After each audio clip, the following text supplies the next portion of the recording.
še 5 minut do vlaka, na kateri se odpravljamo, kjer je danes naša debata v sklopu oziroma kot nek tak uvod v festival poezije in vina. Govorili bomo o tem, zakaj je ta mistika malih mest in na nek način festivalov, ki se tam dogajajo v kulinariki, tako vabljiva, da privablja ful veliko ljudi. In mi smo tudi tokrat odločili, da namesto, da gremo normalno z avtom, da se odločimo za vlak. Zakaj? Ker se, če kje, ravno ob dnevih poezije in vina ne spodobi gledati na uro, še manj pa v kozarec, če tukaj prisotna kakšna dobra žlahtna kapljica.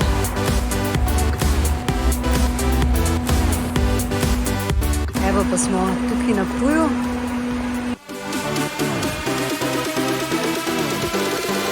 Aha, evo, to je pa dominikanski samostan na Ptuju, kjer bomo danes mi imeli pogovor, v katerem bodo dr. Janez Bogataj, etnolog, dr. Maja Uran Maravič z Fakultete za turistiko in pisatelj Tone Partlič.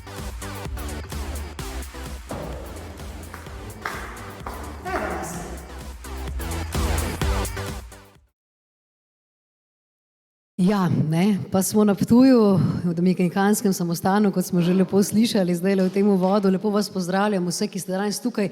V zelo lepem številu ste se zbrali. Hvala, ker ste prišli, tudi vse, ki 9. beletrijino debato spremljate preko spleta, v živo. Lep dober večer.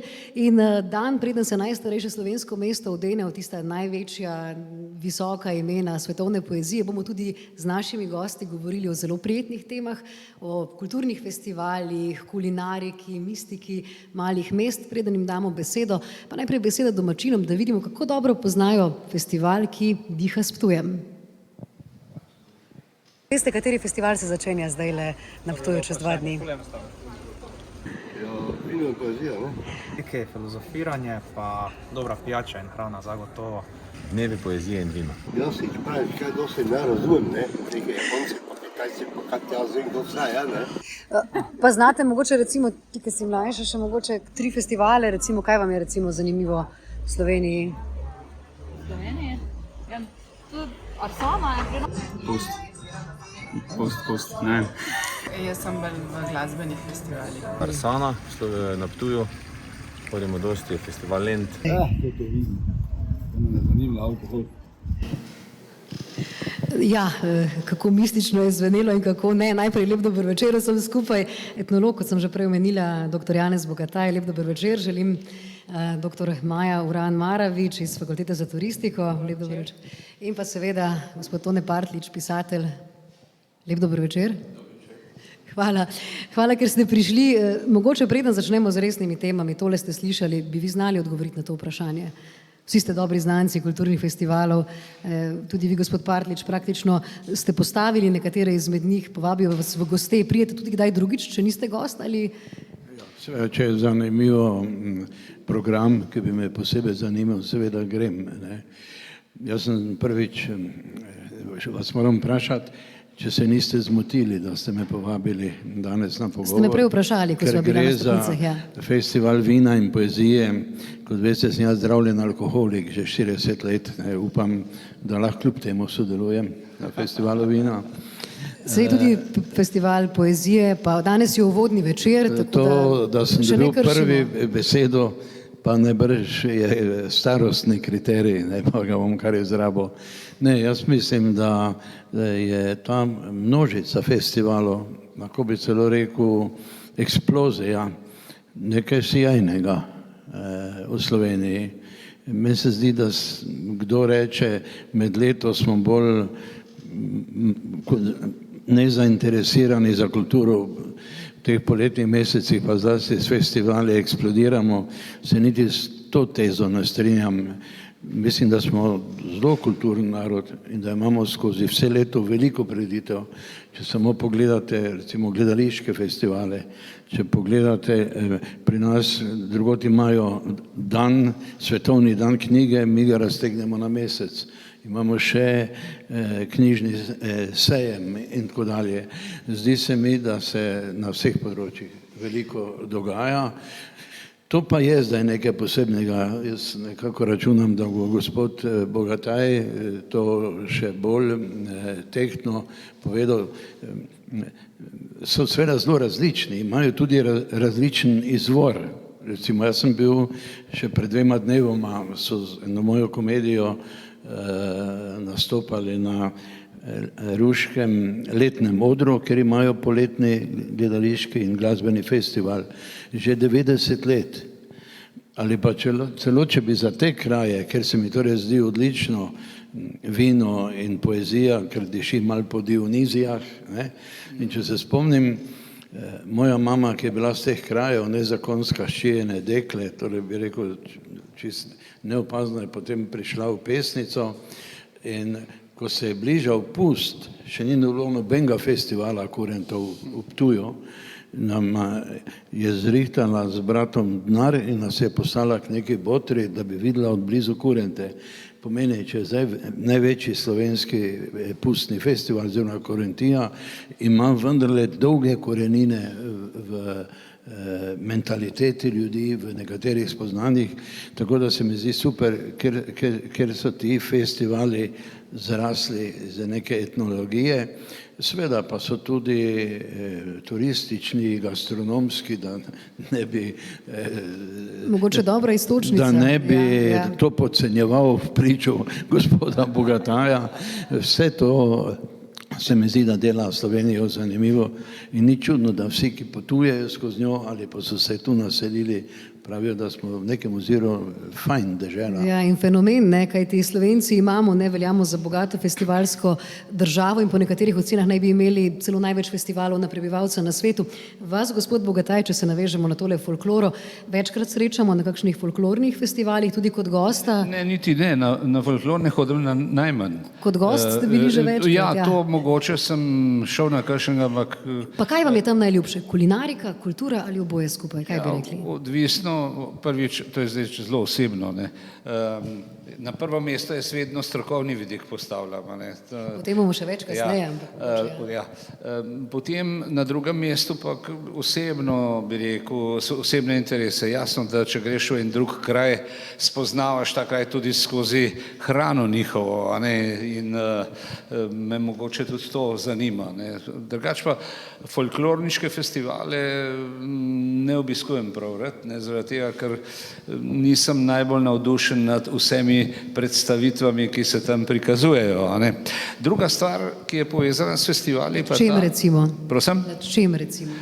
Recimo oblačilni videz, potem igranje zgodovine, ki ni tako, kot bi moralo biti, in tako naprej. Skratka, kot pravijo Nemci, hudič leži v detajlih.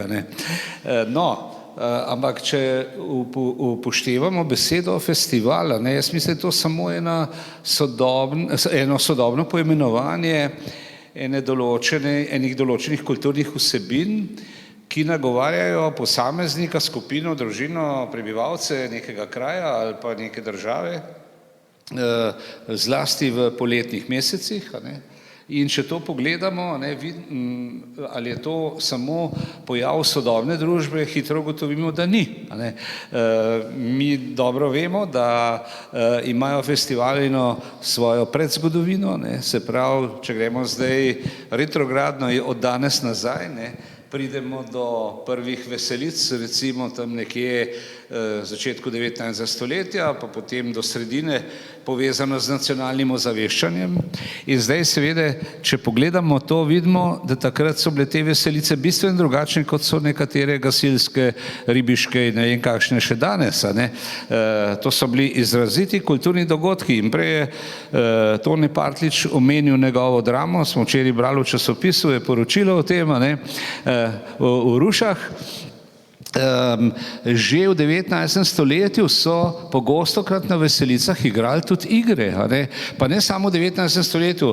Jaz sem, ko sem hodil na Gorenjsko, še dokaj so bili starši živi, se spominjam, da so v tistem kraju enkrat na leto imeli veselico in so vedno neko ljudsko igro igrali in tako naprej. Potem so bili razni koncerti, taki in drugačni.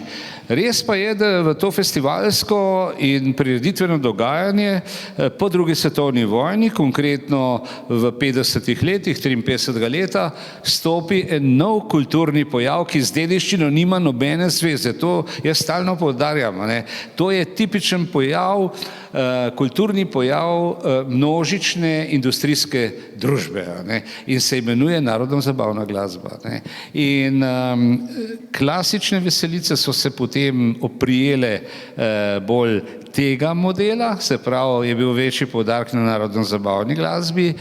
Eno določeno število prebivalstva je pa potrebovalo še kaj drugega. In so na ta način od 50. let naprej začeli rasti festivali, na katerih je bila simfonična muzika, je bil jazz, so bile likovne razstave in tako naprej. Skratka, en tak zelo zanimiv pojav, pa če dovolite samo čisto na kratko, da ne bomo pred 19. stoletju ostali, če gremo še nazaj, vidimo, da so se ljudje zbirali zlasti ob nedeljah, takrat, ker je bil gospodov dan, so se zbirali po drevesi košatimi, ker so imeli senco, in tudi na Slovenskem je bila navada, da so imeli prireditvene prostore v krošnjah dreves. So naredili odre in so tam gor plesali, poslušali programe in tako naprej. Skratka, paleta različnosti. Bomo o tem še veliko govorili. Če smem, vas ne bom sicer prekrajševal naprej, bi samo rekel, recimo v Rušah so bile od 1660 do 1732 ali kaj verske igre, ki so, kadar so ljudje prišli na cerkveno procesijo, tam je bila šola, da ne govorimo o Škofjeloškem bazenu, igri v Paradižu pri Ljubljani, to so dolge tradicije, ni vse zraslo pri nas, zdaj pač druga barva in drug način. Torej, mogoče preden gremo še bolj podrobno v te detajle, kaj takšni festivali pomenijo za male kraje? Znamo Slovenci njihov kapital naučiti tudi med letom ali se potem pač malo pozabi, kraj postane malce zaspan, nihče ga do naslednjega poletja nekako malo izgine iz zemljevida kulturnega in tudi drugače? Gospa Marovič. Zdaj sem malo, bom rekla, tudi jaz miselno zašla, ker sta bila izčrpna kolega, pa si bom vzela pač par minut, mogoče da tudi kako stvar razložim podrobneje. Vemo, da imamo mi pedagogi konec avgusta malo manjko, ker 3 mesece ne predavamo. Ogrevanje torej.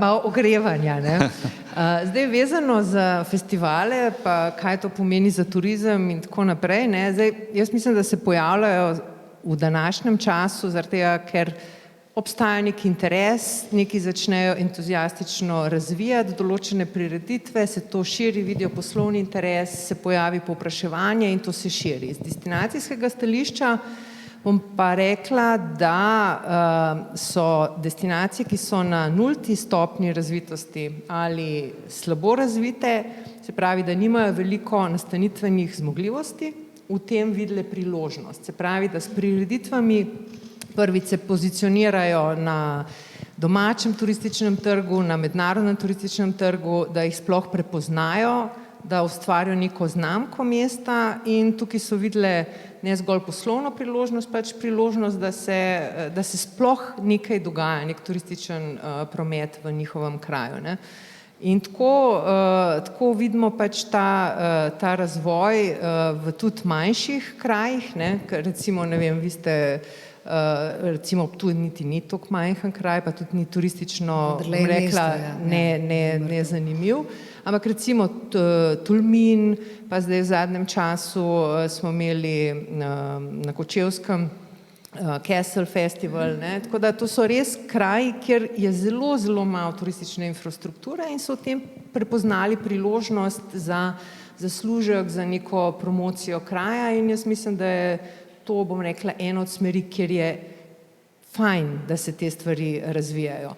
Po drugi strani pa se spomnim, ko sem pisala ljubljansko strategijo razvoja turizma, sem si takrat vzela, se pravi, mi je v Ljubljani manjkalo nekaj, kar bo, bom rekla, vrh, po čem bo Ljubljana res postala prepoznavna.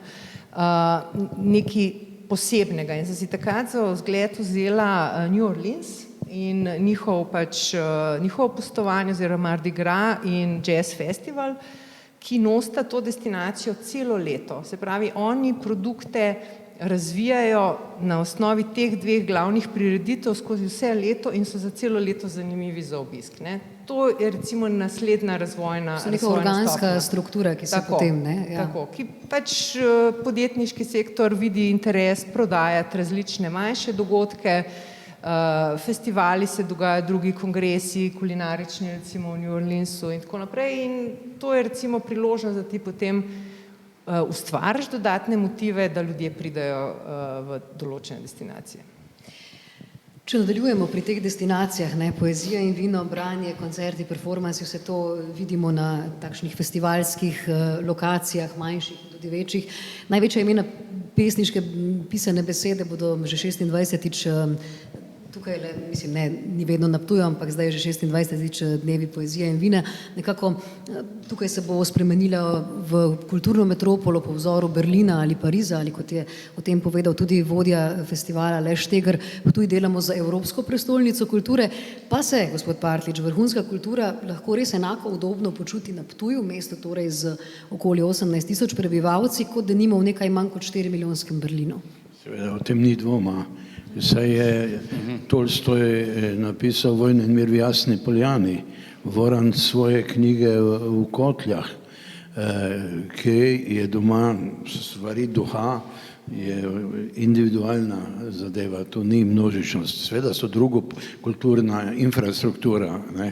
Bom povedal eno anegdoto, moče niti ni korektna, ker se mi zdi, da ne bom imenoval kolega. Jaz sem bil predsednik pisateljev in sem kot tak, to je bilo posebno društvo, pa filmski, pa ne vem kdo, smo bili direktno po SZDL. Smo bili, drugi so bili društva, mi pa smo dobivali finance v SZDL. In jaz sem postal s tem član 100-članskega sveta SZDL. In nekoč mi reče predsednik tega SZDL in mi reče, pripravlja se partijska konferenca o kulturi, greva v Ljutomer razlagati.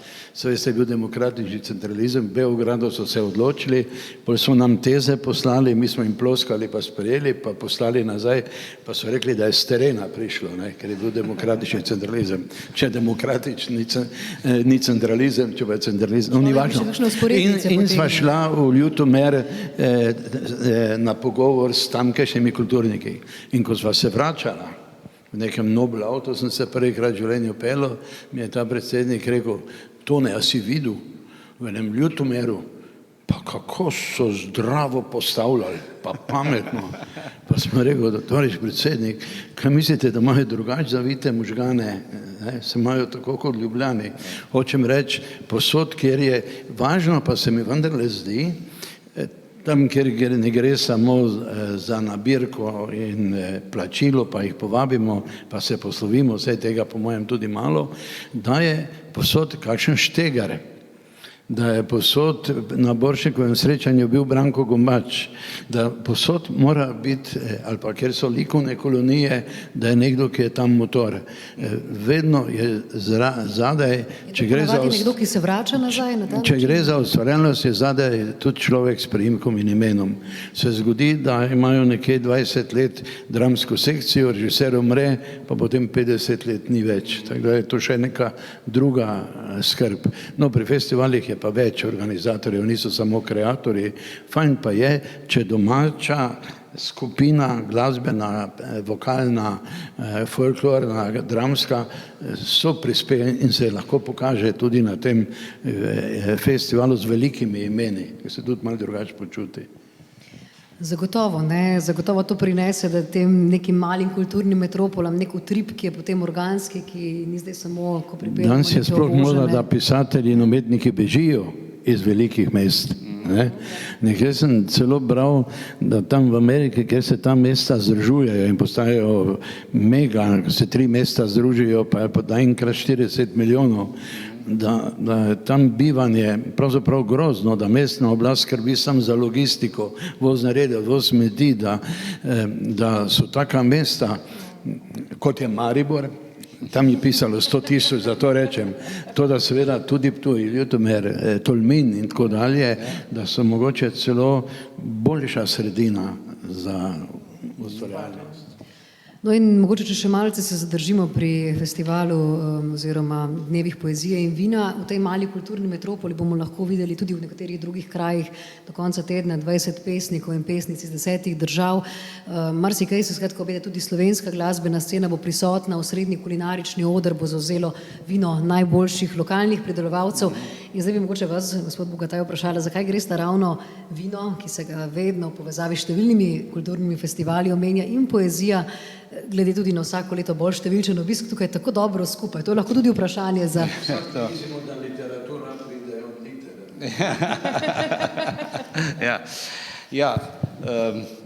Nisem prevelik, bi rekel, ljubitelj teh stereotipov, da je recimo edino vino prava pijača, ki spodbuja literarno, pesniško ustvarjalnost.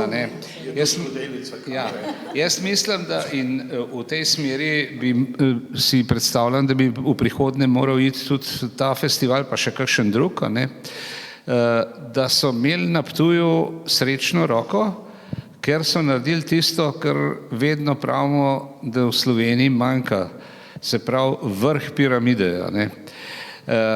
Lahko bi marsikaj imenovali tukaj na Ptuju festival, ampak oni so, jaz ne poznam, kako je prišlo do tega imena, ampak očitno so izbrali dve stvari, se pravi na eni strani poezijo in na drugi strani pa vino. Za obe te dve področji je tukaj, bi rekel, logika in bi rekel, domači pristan. In to je pravilno. In recimo tudi v slovenskem turizmu, če tako pogledamo, nam ravno to manjka. Mi premalo ta piramidalni princip gledamo, in vedno ostajamo, če pridemo do sredine piramide, je to že zelo, zelo veliko, ampak v glavnem ostajamo v podnožju. Tako da se mi zdi, da je to ena niša. In še nekaj bi v zvezi s festivalom poezije in vina rekel. Če bi zdaj še kateri drugi slovenski kraj imel festival poezije in vina, to ne bi bilo zanimivo. Tudi star pregovor pravi, ni važno kopirati, ampak kapirati. Jaz bi sem tle dodatno pritrdila profesor Bogataju. Dejansko, recimo, če povlečem paralelo iz kongresnega turizma, ko ti mednarodno znanstveno konferenco organiziraš, je ključno, da imaš močnega, uveljavljenega znanstvenika, da pripelje kolege sem. Ali pa če športom vzamem paralelo, kakšen bi bil interes za košarko, če ne bi imel Dončiča, pa bom rekla, imeli takih uspehov. Tako da in to potem motiv ojača in ljudje raje prihajajo, bolje v prostor opet, in uspeh tazga festivala je večji, predvsem pa tisto, kar pri določenih festivalih problem, da ne čutijo povezanosti med organizatorji in lokalnim prebivalstvom in da lokalna skupnost nima veliko od festivalov. To se dostikrat kot negativen vpliv festivalov pojavlja. Mogoče tukaj, smo prej slišali v izjavi v začetku, ko je domačin razlagal, vse nič ne razumem, to je v kitajščini, v korejščini, kot malce kritično povedal. Se vi s tem strinjate ali menite, da je prav, da se na tak način tudi učimo pa izobražujemo? Jaz sem bil eno leto, ko je ravno nastopa en japonski pesnik s prevajalcem in Šteger je bil gori. In sem bil presenečen, koliko je bilo ljudi in koliko je bila pozornost cel večer. Nisem verjel, da sem pravzaprav. Sam pa bi se še bolj zavzemal za kaj takega. Sem že omenil, da je dobro, da je Šteger vseh krajev, da ni samo pripeljano. Bi si včasih želel, da bi bil še bolj povezan s tradicijo, kar zadeva literaturo. Mi smo eno leto izdali knjigo posthumno Franceta Forstneriča in smo jo na neki ladjici v okviru festivala smo se peljali po Dravi, se kar nabralo ljudi, je tam ena skupina prijateljev jo predstavljala, pa brali smo iz nje. Ampak tu zraven je recimo Slodnjak, Jurančič, naprej imate Kozbeka, imate v Trojici Krajgerja pa Cankarja. Se mi zdi, da in tako dalje.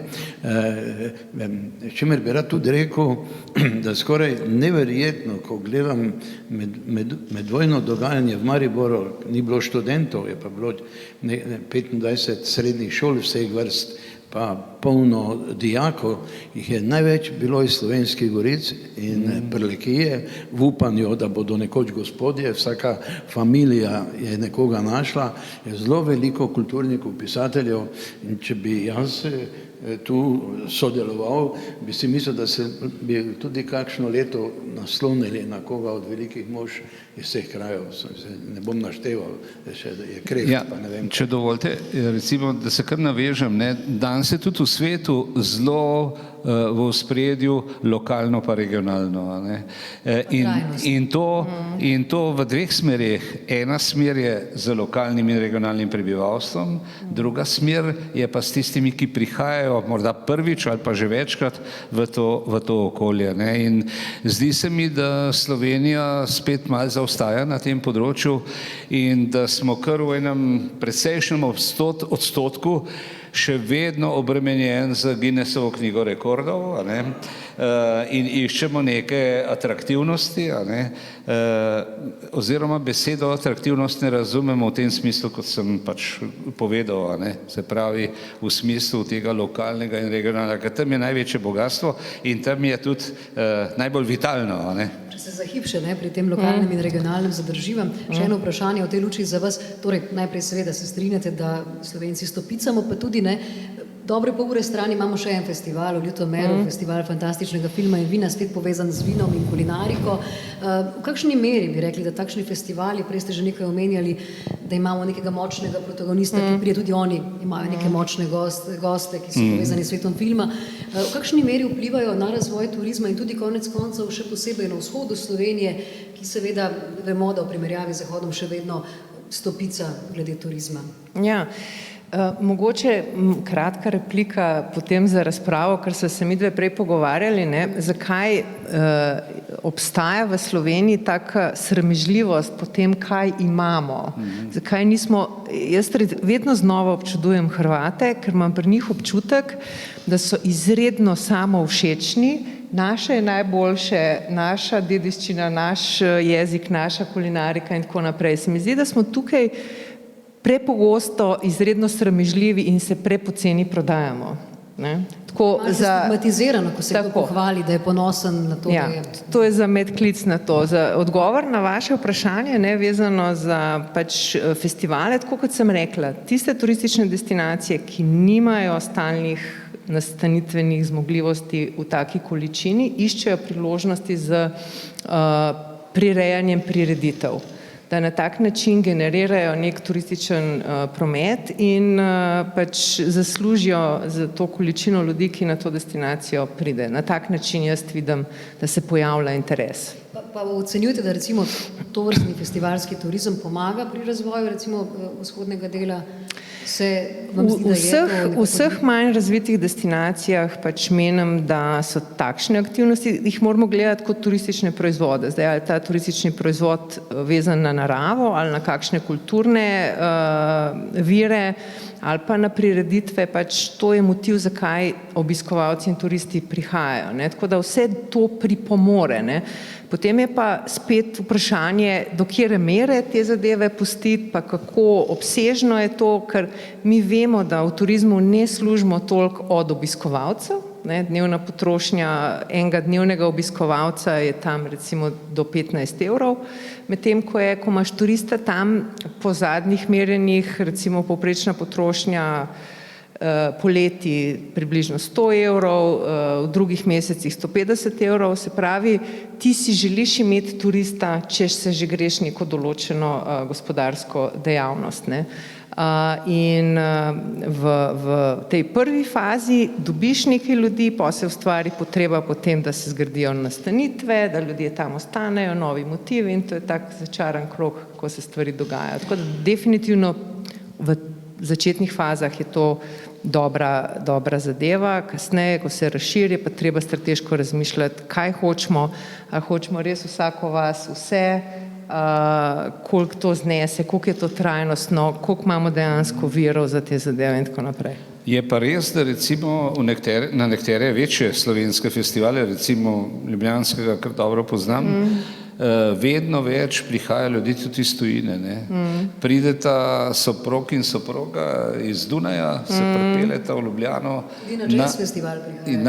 na nek koncert recimo ali kaj podobnega. Tako da in to so tisti turisti. Pred 10 leti se spomnim, smo še malo kritizirali, da je namenjen domači publiki, zdaj pa so tudi programsko se mi zdi okrepili, če dalje več zvestja in jaz sem gledala, se pravim, ne vem, mogoče 20 let nazaj na Dunaj, ko so prihajali po par tednov in tam se šli kulturnega turizma, in sem gledala tako z upanjem, da se bo kdaj pri nas to razvilo in zdaj se počasi razvijalo.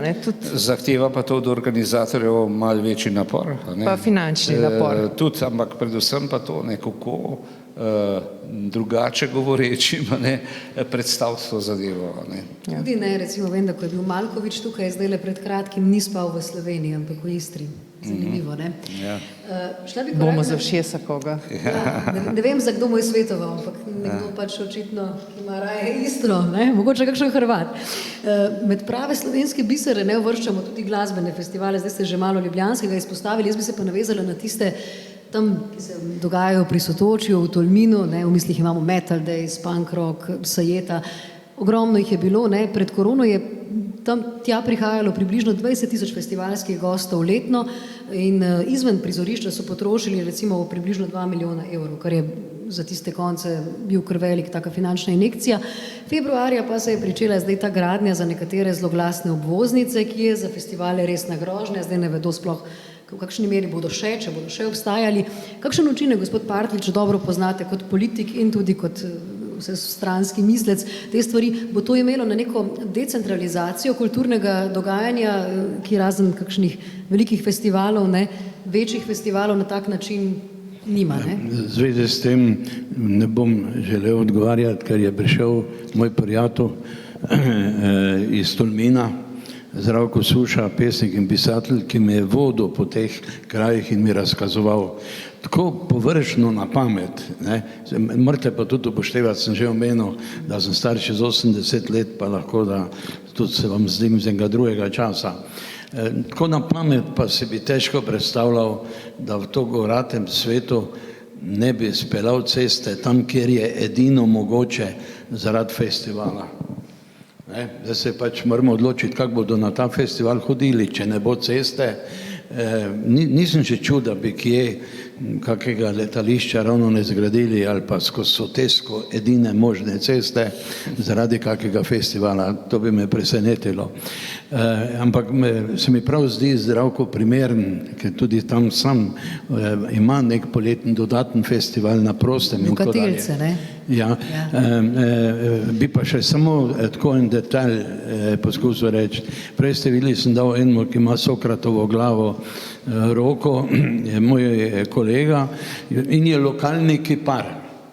In si mislim, kaj bi pa škodilo, če bi v tem času mu tu naredili neko razstavo. Bi tudi ljudje, ki tu živijo, imeli interes in bi se lahko vmes pokazali, ko sicer celo leto pravzaprav nimajo neke posebne pozornosti. To okoli turizma sem spoznal, ko sem bil v državnem zboru in ko je Evropska unija začela financirati tiste dežele, ki so premalo dobile, več prispevale in je to spodbujala kulturne dejavnosti. V prvem letu v glavnem neke gradnje, ki naj ne bi propadle, se spomnite, investicije.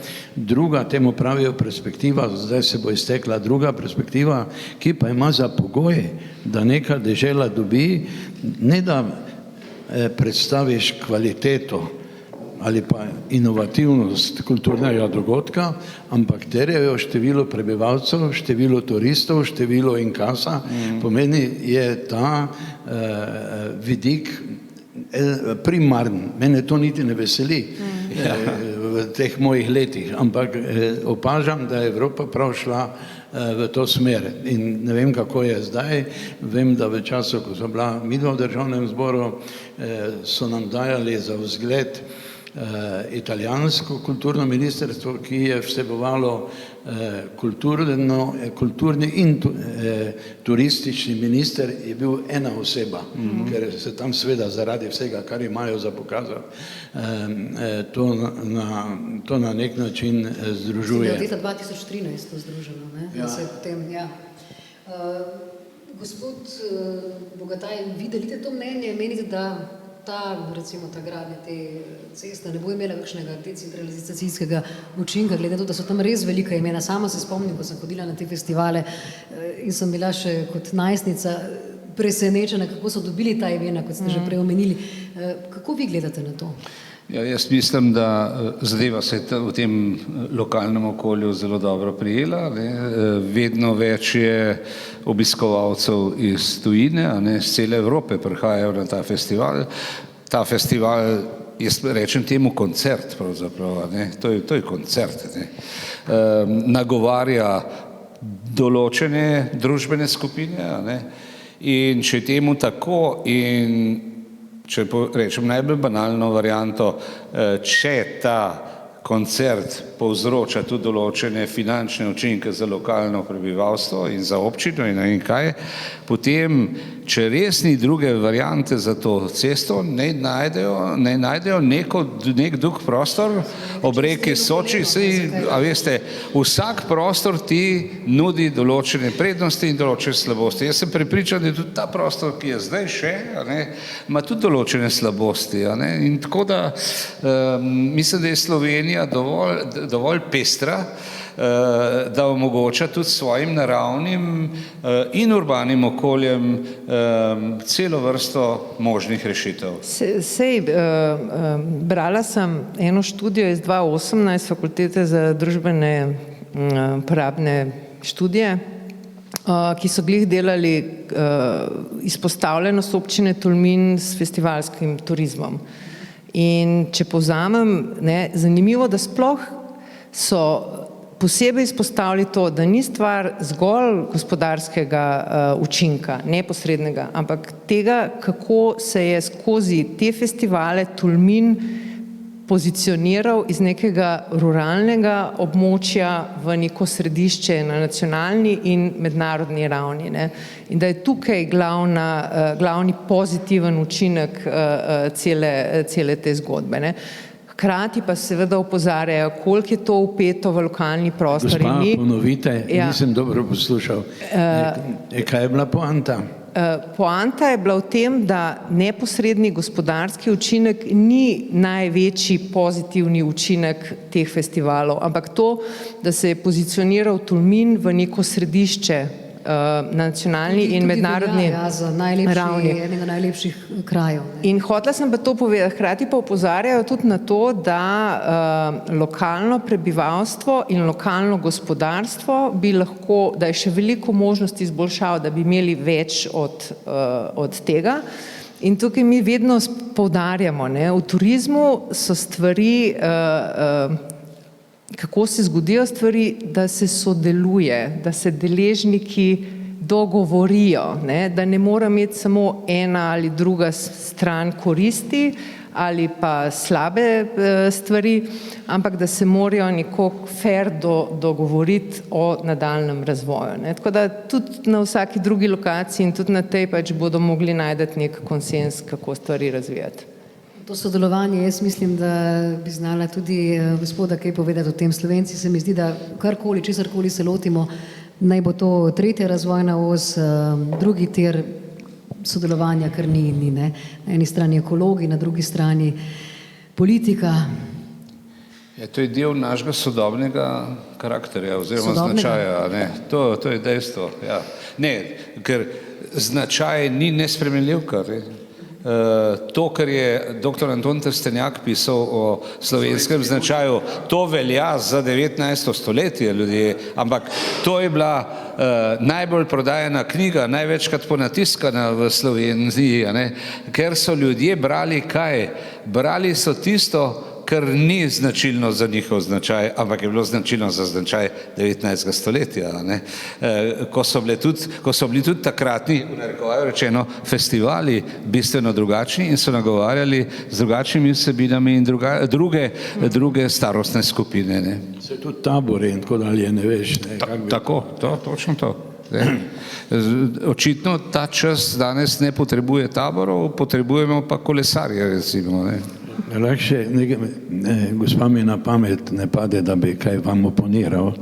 Dajte malo, no. Nimam nobenega znanja in nobenega argumenta, da se razumemo. Samo bom en drug pogled, sem rekel, koliko starega človeka, pa tudi nekoč podeželskega učitelja, pa ki sam nekaj piše. Eden od kriterijev, da nekak človek kaj doživi, nekaj spozna, ni vedno množičnost. Kakšna knjiga se mora sama brati. Jaz pišem doma, kar pač pišem, saj ni glih na vrhu Parnasa. Ni vedno hrup, pa množica, pa končni inkaso, kriterij zame, ki sem toliko star. Je še kak kriterij, da kako reči doživim. Celo v gledališkem svetu se spomnite Grotovskega, ki je dovolil 21 ljudem na predstavljali, kaj takega, kar je tudi že malo posebno. Ne? Ampak zame je kriterij tudi mogoče malo tišina, pa da se srečam lahko s poezijo ali kaj takega. Mislim, da sva na istih bregovih, ne, pač ta množičnost. Jaz sem se vam sam potožil. Ok. Ta množičnost ni tista smer, ki jo v Sloveniji zasledujemo, ne, pač mi si želimo butično, majhno, da prodamo male količine za več denarja, če zelo tako povem, ne, da so bolj ekskluzivne stvari, ne, kot meni tudi osebno ne ustreza velike prireditve, jaz grem raje tako na manjše stvari. Tako veliki krožnik, pa iščem pikico tega bučnega olja. Ja, ampak recimo to, kar zdaj govorimo, je treba še nekaj upozoriti. Slovenija, sodobna Slovenija zelo počasi reagira. To sem že prej v avtomobilu, ko smo se peljali na Ptuj, rekel, da beseda Slovenija izvira iz angleške besede slow. Ampak seveda menim, da je tudi pri teh zadevah, o katerih se pogovarjamo, treba razumeti, da se stvari nalagajo postopoma. Da preizkušaš prvo leto, drugo leto, tretje leto, vidiš, kaj je v redu, kaj ni, to, kar je kolegica govorila o različnih družbenih skupinah, da skušaš tudi pri drugih izvedeti pravzaprav, zakaj so proti ali pa zakaj to podpirajo in tako naprej. Da jih slišati, da ni samo... Skratka, tukaj se nič ne naučimo od naših prednikov, ker recimo, bom tak splošen primer povedal, kmet je drevo posadil ne zase, ampak za svoje vnuke in pravnuke. Se pravi, šlo je za sistematično, kot jaz temu rečem, stopničasto nalaganje stvari in to da potem en močen rezultat. Če pogledate nekatere slovenske festivale, ki trajajo že nekaj let, so se šele, mnogi od njih šele zdaj so izčistili, če uporabim to besedo, formo.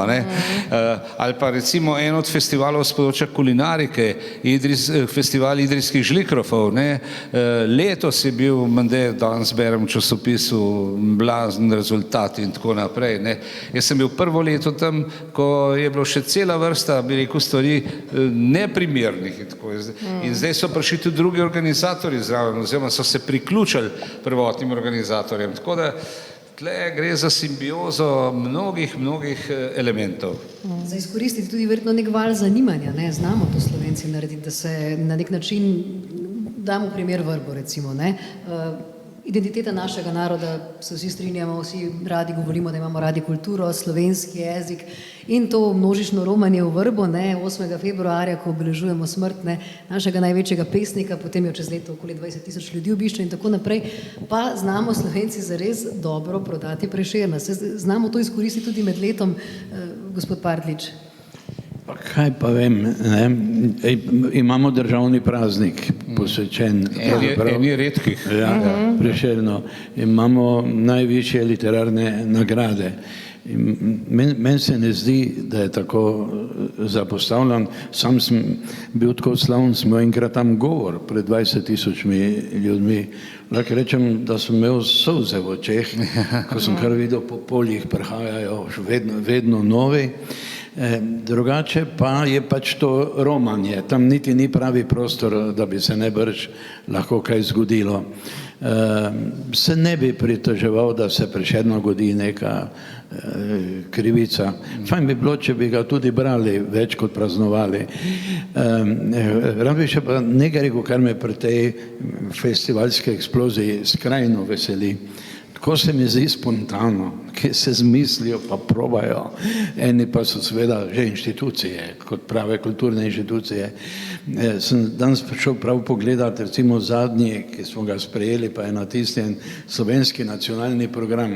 Ni besede festival, so vse smeri, pa inštitucije, potem pa še ona druga stran, ki je nevladna, ki je, hvala Bogu, zdaj vendarle večjo pozornostjo. Se mi zdi, da so festivali zaenkrat še državno, pravno, kulturno, ministersko precej neobdelani, neorganizirani, kar se mi zdi velika sreča. Včasih se edino mislim, da bi se splačalo, da bi se kje usedli pa in koledar naredili. Drugače pa me ta spontanost, da še država ni skočila in birokracija na njih, če se ne motim. Čeprav med samo korono pa vem, da so se zelo pritoževali ravno organizatorji festivalov, da niso bili na nek način tretirani pravilno in niso dobili nadomestili. Jaz bi tle mogoče repliko naredila, pa jaz skušala eno anekdoto povedati, ne. Ko je bila angleška kraljica, mislim, da 2008 tukaj, je imel princ mož, no? Filip, princ Filip, je imel program in sem se takrat tudi med drugimi srečala z njim in me vprašal, s čim se ukvarjam, s turizmom, in reče, tourism, just a national prostitution, ne. Kaj sem jaz razbrala iz tega, ne? Zakaj pa bi vsako stvar prodali skozi turizem, če odgovorim vam, ne? A rabimo Prešerna res valorizirati skozi turizem, ne? Ali pa kjerga drugega umetnika in tako naprej. Je pa res, da imamo pač javna sredstva omejena, ne? In bom rekla, kulturne vire mi lahko na tak način in ohranjamo in boljš, bom rekla, prezentiramo in vse, kar želimo z njimi početi s pomočjo turizma, ne. Tako da turizem kvečem bi moral biti komplementaren. Ja, ali vi tukaj pri tem, da se vse na nek način ustavi pri njegovi rojstni hiši, tistih figah, čokoladi in spominkih, vidite kot dobro stvar ali problem? Ja, zdaj upam, da bo dobra stvar postala. Jaz te stvari kar dobro poznam, ne. Zdaj je država odkupila hišo tistega nemogočega soseda, a ne. Jo je odkupila, to je uradno bilo sporočeno že, in bojo tam naredili nek gostinsko prenočitvene variante, a ne. Pa ta prodaja spominkov in tako naprej, ne. Tako da upam, da se bojo stvari premaknile, ampak to se v bistvu v nekem smislu navezuje na to, kar je gospod Partlič omenjal, a ne, v zvezi s Prešernom. Tudi meni to popolnoma zadošča, kar imamo, a ne, v zvezi s Prešernom. Prešernovo proslavo, romanjev vrbo je vrglave zadost. In če bi mi bili urejena država, pa nismo, a ne, bi seveda tudi imeli zapisano, kaj lahko s Prešernom počnemo in kaj ne smemo početi, a ne. To je pa dejstvo. In za mene, jaz sem velik ljubitelj kulinarike, a ne, to nekateri veste, tudi zasebno, a ne, ampak me pa izredno moti, ko vidim steklenico žganja in Prešernovo tenjo gor, ne, recimo, se pravi ta črni portret, ki so jih včasih izrezovali škaricami, a ne. Skratka, to pomeni, da imamo tega našega največjega, da imamo neurejene razmere na tem področju, a ne. In to, kar je bilo prej rečeno, da bi Partljiča bolj veselilo, da bi Prešerna brali, tudi jaz se pridružujem temu, pa ne sam brali, ampak da bi tudi se ravnali po nekaterih njegovih vodilih, ki jih sporoča skozi ne samo Zdravljico, ampak marsikaj drugega še. Nekaj več nezakonskih mater imam. Kakšne bolj pikre, ne, če pogledamo pesmi, ki so pa tudi dvigovale. Kakšne bolj pikre je znal zapisati, ki so bile nekako neprijetne do žensk. Ne.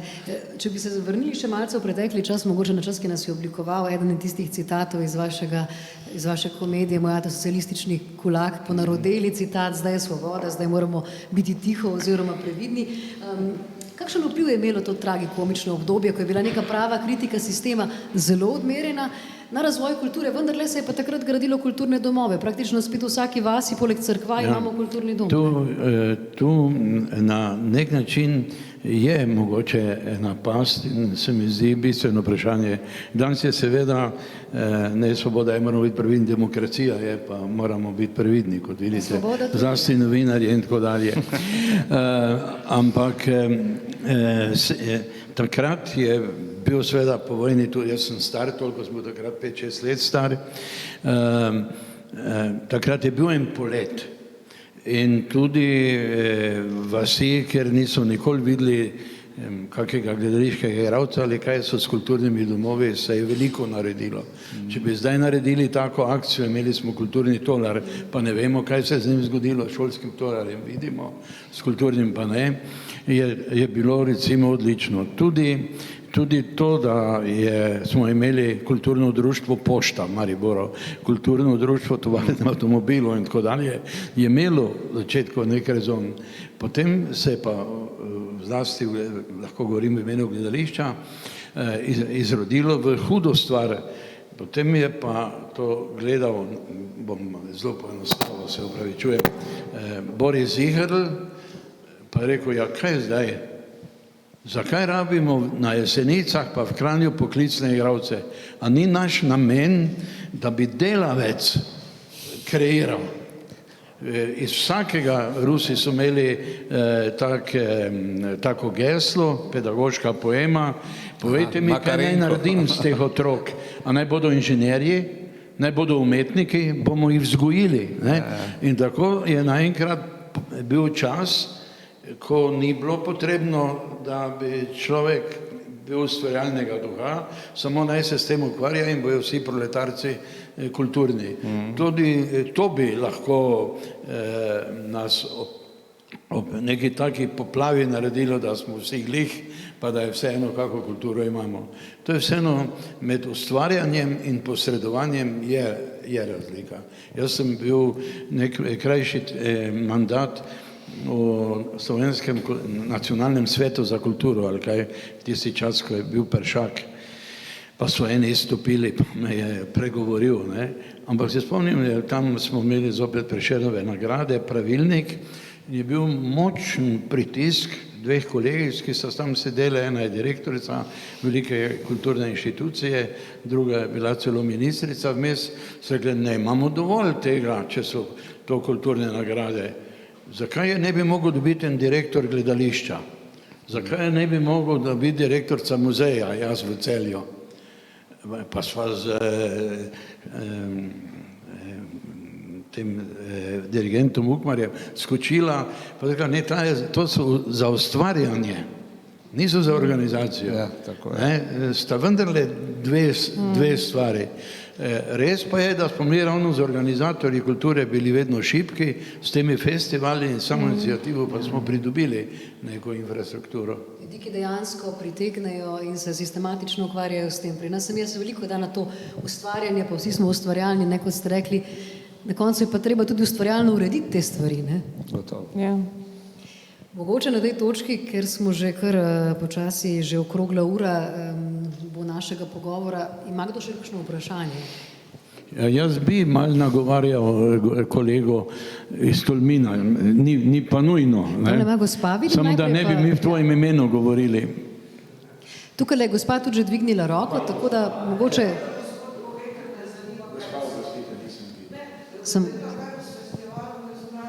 Velja. Ja, tam je kar pestro dogajanje. Jaz sem doživela, ko smo potovali po severni Nemčiji, tam po Baltskem morju, zelo tradicionalna 2 dneva, eden je v nekem vasi blizu Lübecka, eden pa blizu, niti ne vem, na otoku Usedom, v eni vasi smo prenočili. Smo šli zvečer malo ven in smo naleteli tam pri Lübecku na dan lisičk, gob. Tam so reveži, tako so mi pol pojasnili, ne? In so ljudje v tem času jeseni, konec avgusta, začeli nabirati plodove in tako dalje in so bile lisičke zelo pogoste gobe tam in so jih odsušili, kuhali, vlagali in tako naprej in imajo dan lisičk. Pfefferlinge tak. Ne? Tam na Usedomu v eni vasi smo pa naleteli na dan dimljenih jegulj. Isto. Od ne vemo kdaj, dimljene jegulje. Reveži lovili so jegulje, jih dimli za čez zimo, da so imeli kaj za jest in je to bila cela od jutra do večera, pa še en dan prej, pa še en dan kasneje. Mi smo bili pač zvečer tam, pa smo malo gledali, kaj se dogaja. In ko je bilo prej rečeno, tam se dalo kupiti od lokalnih umetnikov izrezlane jegulje, vse, kar je bilo povezano z jegulji, une peči zadimljene, take male, pa malo večje, pa iz kamna, pa iz lesa, pa verjetno tudi iz plastike, z Kitajske narejene, kakorkoli. Ampak mi, ko smo slučajno tam naleteli na tisto, nam je bilo to, wow, super. Ne? Doma je bilo oglaševano, mi smo pač slučajno kot turisti preleteli. Ne? Tako da, mogoče bi se pa nas tudi našel kak dan po strvi, pa dan jurčka. Mislim, da že imamo. Ne vem. Pa dnevi bledeža in vina. To je moje gledanje na to. Ne? Naj vas potolažim, da je recimo v zadnjih 15 letih število kulinaričnih prireditev takole strmo naraslo. Žal, če bi vedel, da boste to vprašanje izpostavila, bi si doma iz moje razprave številke ven napisal, ampak tega je zelo, zelo veliko. Vprašanje pa drugi in to so male prireditve predvsem, kar je zelo dobro. Ne? Vprašanje pa je, zakaj tega ne vi, pa še marsikdo drug ne pozna. Ne? To pomeni, da pridem še tukaj. Ja, tako. Skratka, zakaj tega ne poznamo? V turizmu se še od prejšnje družbene ureditve izdajajo tako imenovani koledarji prireditev. Najprej smo imeli tipologijo prireditev narejeno, kjer so bili festivali v posebni rubriki in tako naprej. Ampak, a veste, kako to izgleda?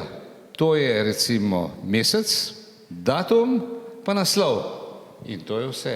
To je premalo. Vsaka taka prireditev zahteva vsaj en močen stavek, recimo, če nekaj več. Druga stvar je ta, da če gledate vi recimo te koledarje prireditev za zadnjih 25-30 let, ugotovite, da cela vrsta prireditev nima datuma.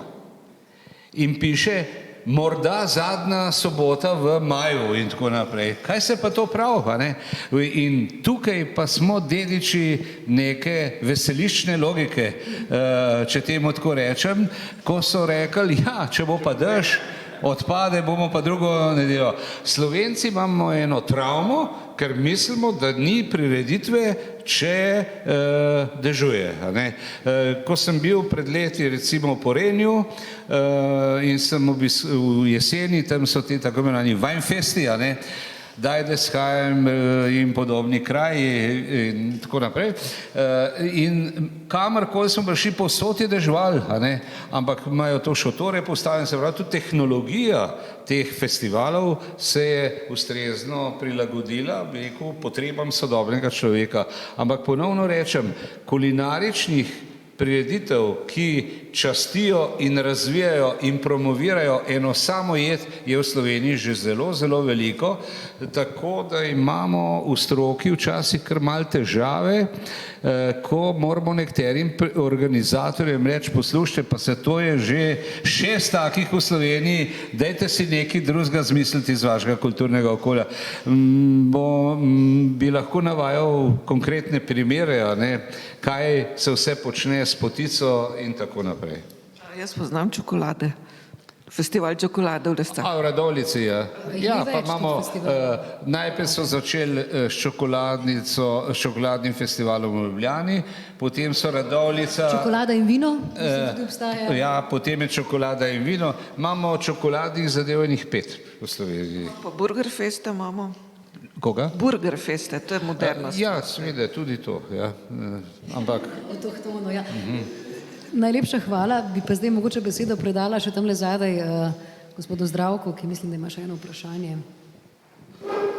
Ja, saj ne vem, ki je v vseh teh nitih, ki so, kjer bi potegnil.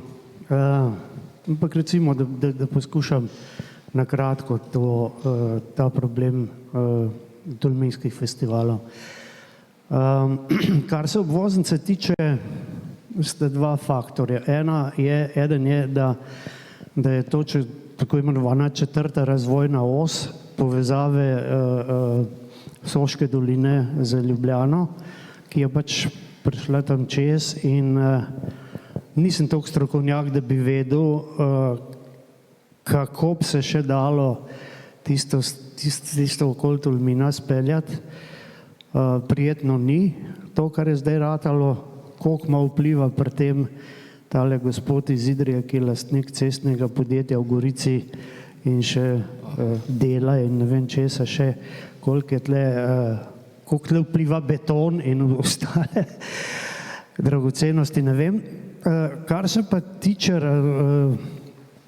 in tudi mislim, da to ni poglavitni razlog, ki bi odgnal metalce ali pa, ker računajte, tam imamo mi metalce, rockerje, elektroničarje, regejaše, enih 5 ali 6 festivalov je.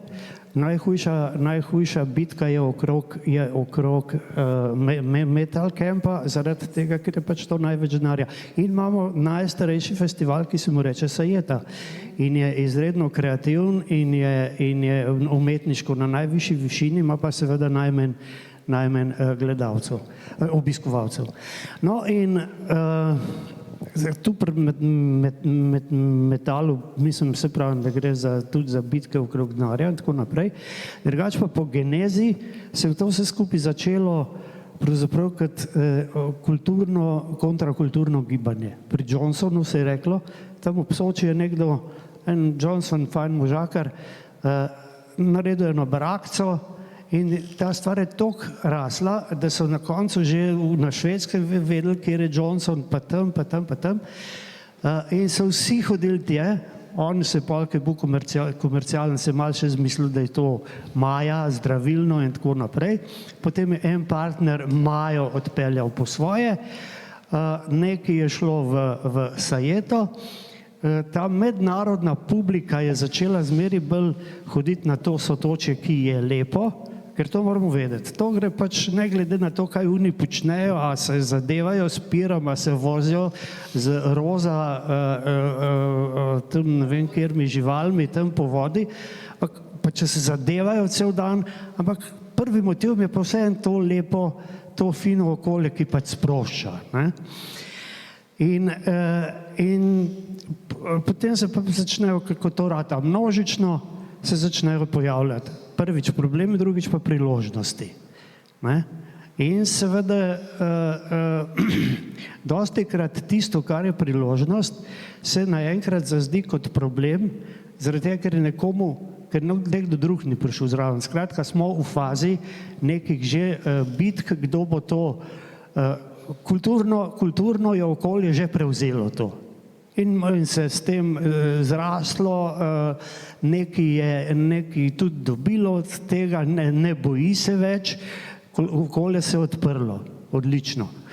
Drugi pozitiven vpliv je, da se je okolje aktiviralo, da skoraj v vasi moji, kjer je tam 40 hiš, je, ne vem,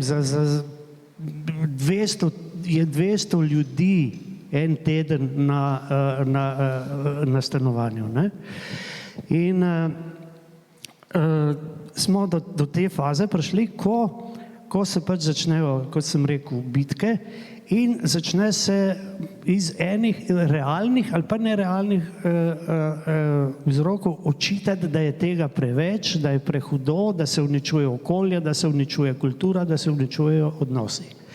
Zdaj tu imam jaz, kljub temu, da moram en teden prenašati, ker mi sem čez vodo buta po noč, ne, ampak jaz rečem nekaj, če v 3-4 mesecih največ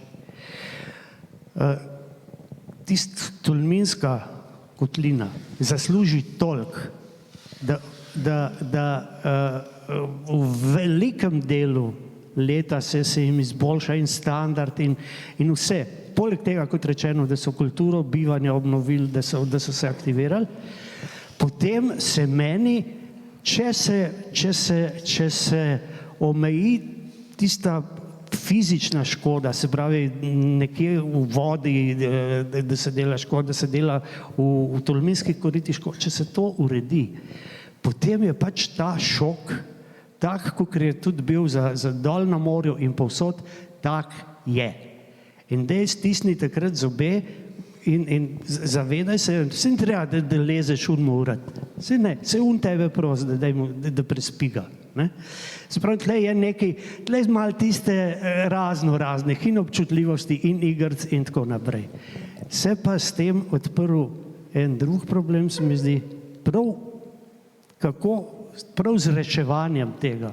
Se pravi, s tem plediranjem, da dajmo mi to malo zaustaviti pa sprazniti.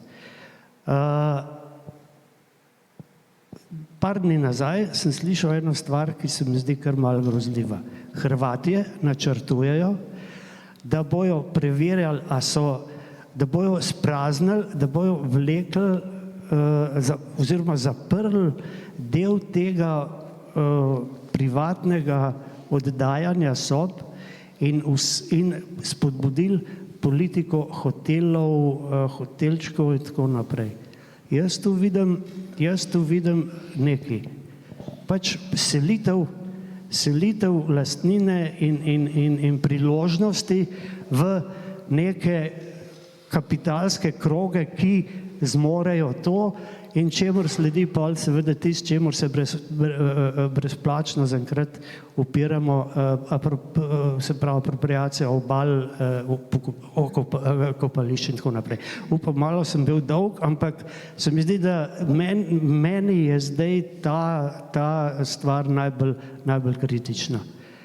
To, da se preokupiranost regulira, to so v Tolminu že naredili. Letos ima lahko metal, lahko samo 5000 zaradi tega, ker mesto in njegove službe in higienski standardi prenesejo 5000 ljudi, basta. To je res ta mala stvar za narediti. Problemi so širši in bolj sistemski, se mi zdi. Ja, sej, če smem sem strokovno recimo pokomentirati, se z gospodom čist strinjam. Vedno pravimo, da je v turizmu, sploh pa trajnostni turizem, ker smo se mu mi zavezali. Eno so ekonomski učinki, okoljski učinki, družbeni učinki. Družbeni učinki govorijo o tem, da mora biti dejavnost kot taka sprejemljiva za vse deležnike in lokalno prebivalstvo je deležnik v procesu. Ne? Kadarkoli sileš določeno aktivnostjo, gospodarsko aktivnostjo, pa to na nek način getoiziraš, boš slej ko prej dobil odpor lokalnega prebivalstva. Tako da upam, da bojo vsi spoznali, da imajo samo koristi vsi od tega, da se določene prireditve nekje dogajajo in da se bodo dogovorili in bojo sodelovali. Ne? Upajmo. Bi bil tukaj mogoče ta potreben korak, prej smo se pogovarjali tudi o združitvi ministrstva za kulturo in turizem, na nek način bi tukaj pomagalo, vidite tudi v tej luči, kakšen korak? Sem intervjuirala profesorja Bogataja, ko sva se vozila v Ljubljano, kaj on misli o ustanovitvi ministrstva za turizem. Oba dva sva mnenja, bo sam povedal, da turizem si zasluži ministrstvo. Kako bi ga kombinirali? Ne? Zdaj nam napovedujejo, da bomo ga kombinirali z gospodarstvom in športom. Tudi ministrstvo šport in turizem že celo leto govorimo o tem, imeli smo tudi turizem pa malo podjetništvo.